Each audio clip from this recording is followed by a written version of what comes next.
पालिका के क्या चल रहा है जी पद का, चेयरमैन पद के लिए?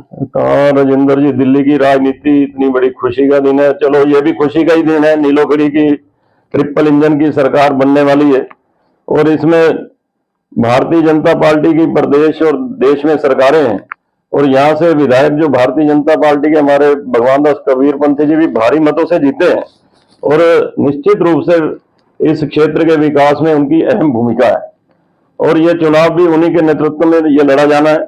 और भारतीय जनता पार्टी का कार्यकर्ता अनुशासित कार्यकर्ता है। जिस भी कार्यकर्ता को भारतीय जनता पार्टी अपना प्रत्याशी बनाकर भेजेगी, कमल का फूल हमारा प्रत्याशी है, उसको जिताने का काम इस नगर की जनता तो करेगी और भारतीय जनता पार्टी का प्रत्येक कार्यकर्ता यहाँ कमल खिलाने का काम करेगा, ताकि नीलोखड़ी केवल नीलोखड़ी कमेटी के कार्यों तक सीमित नहीं रहेगा।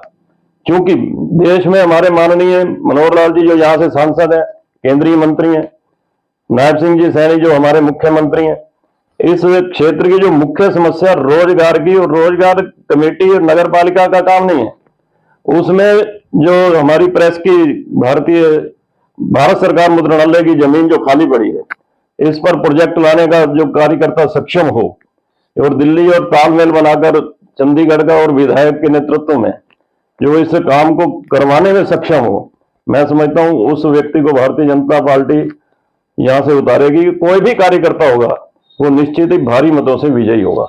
सुनने में यार है कि बीजेपी नया चेहरा उतार सकती है चेयरमैन पद के लिए। ऐसा है, नया चेहरा हो पुराना चेहरा हो, भारतीय जनता पार्टी का कोई भी चेहरा होगा, उसे निश्चित रूप से यहाँ के लोग कमल खिलाने में, उसे जिताने में कोई कसर नहीं छोड़ेंगे।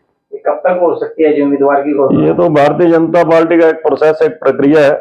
ये प्रदेश से लेकर केंद्रीय नेतृत्व की तक जो सूची जाती है, वैसे तो निगमों के लिए ज्यादा गंभीरता से लेते हैं, लेकिन भारतीय जनता पार्टी छोटे से बड़े चुनाव को भी बड़ी गंभीरता से लड़ती है। इसलिए जो भी चेहरा आएगा, युवा हो तो अच्छी बात है, नगर के विकास में उसकी ऊर्जावान कार्यकर्ता का एक बहुत बड़ा सहयोग मिलता है और पढ़ा लिखा भी हो, और क्योंकि ये जनरल निकाय है और युवा चेहरा इसमें बड़ा सक्षम हो सकता है। लेकिन जो भी पार्टी का निर्णय होगा, इसमें जो भी नाम जिन्होंने दिए हैं, उसमें जो भी तय होके आएगा वो हमारे लिए प्रत्याशी होगा। किसने नॉमिनेशन किया, आवेदन किया है टिकट के लिए? ऐसा है कि जो मुझे जानकारी है लगभग 5 लोगों ने किया है, जिसमें धमीजा परिवार से शायद मेघा भारद्वाज है, बलकार सैनी है, सतनाम ऊर्जा जी की पत्नी जो पूर्व में पालिका अध्यक्ष थी सनमीत कौर जी हैं, और लवली कुकलेजा जी का नाम भी है, और शायद एक नाम और शायद जाखड़, उन्होंने भी किया है, इसके लिए अपना आवेदन दिया है। जिसको पार्टी उतारेगी या और भी कोई नाम पर विचार कर सकता है संगठन।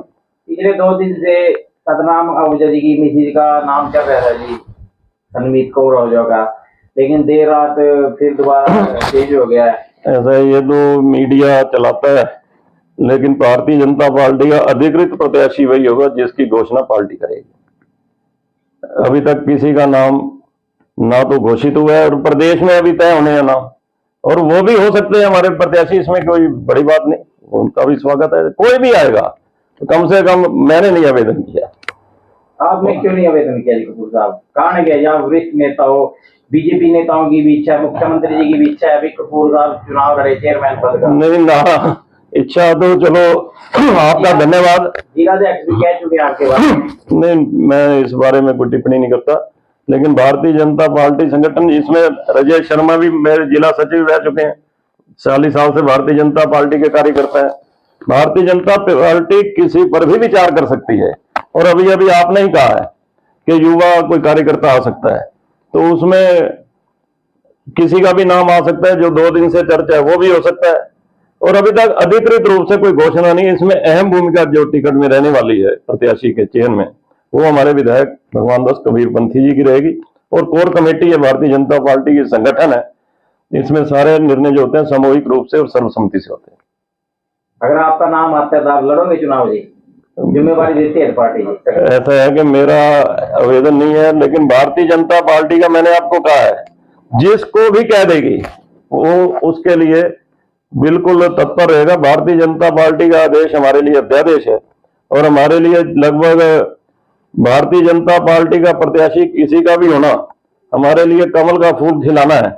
उसमें किसी का नाम भी हो जाएगा अधिकृत रूप से घोषित तो हमारे लिए वो प्रत्याशी होगा। मैं अपने बारे तो मैं इसलिए नहीं कह सकता क्योंकि मेरा कोई आवेदन नहीं है, निवेदन नहीं है। अगर भारतीय जनता पार्टी, मैंने कहा है कि उनका नाम भी विचार कर सकती है कि चाहे किसी ने आवेदन ना भी किया हो, क्योंकि उसमें मान लो राजेश शर्मा है, वकील भी है, अधिवक्ता भी है, और इसलिए भी कि इन्होंने, हो सकता है वो बाहर हो, इनको सूचना ना हो, ये भी आवेदन कर सकते हैं, या आवेदन ना करे तो इस पर भी पार्टी विचार कर सकती है।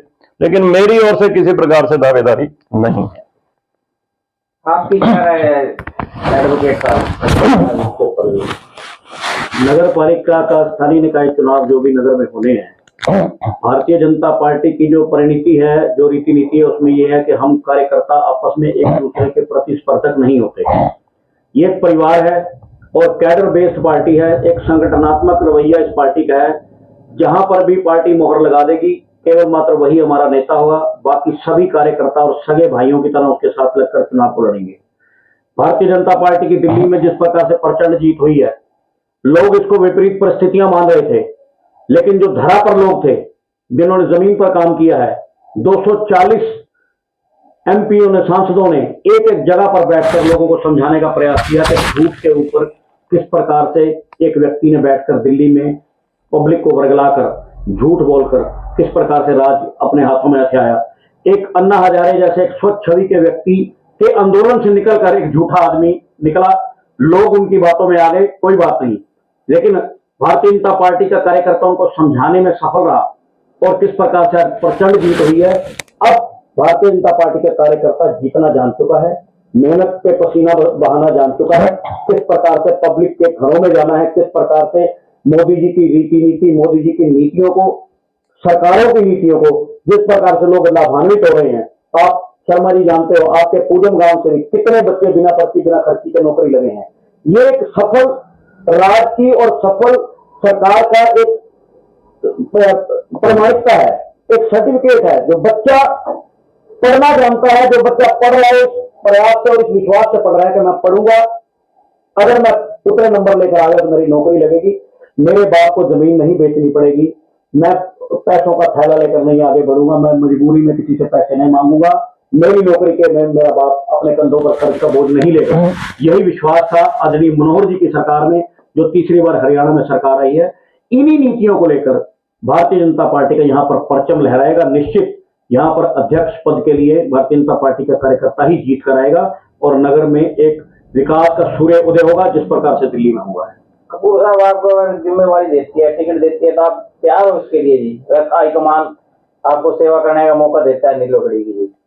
ऐसे है राजेंद्र जी, भारतीय जनता पार्टी का मैं कार्यकर्ता हूँ लगभग 40 वर्षों से। 1983-84 में राजेश जी उसके शायद उपाध्यक्ष थे, मैं मंडल अध्यक्ष था युवा मोर्चा का, विभिन्न पदों पर रहा हूँ। और कभी भारतीय जनता पार्टी से हमने ना पद मांगा ना कुछ किसी प्रकार से इच्छा रखी है। भारतीय जनता पार्टी की हम एक सोच के साथ भारतीय जनता पार्टी के साथ है, विचारधारा के साथ है, क्योंकि भारतीय जनता पार्टी की राष्ट्रनीति है ना कि राजनीति है।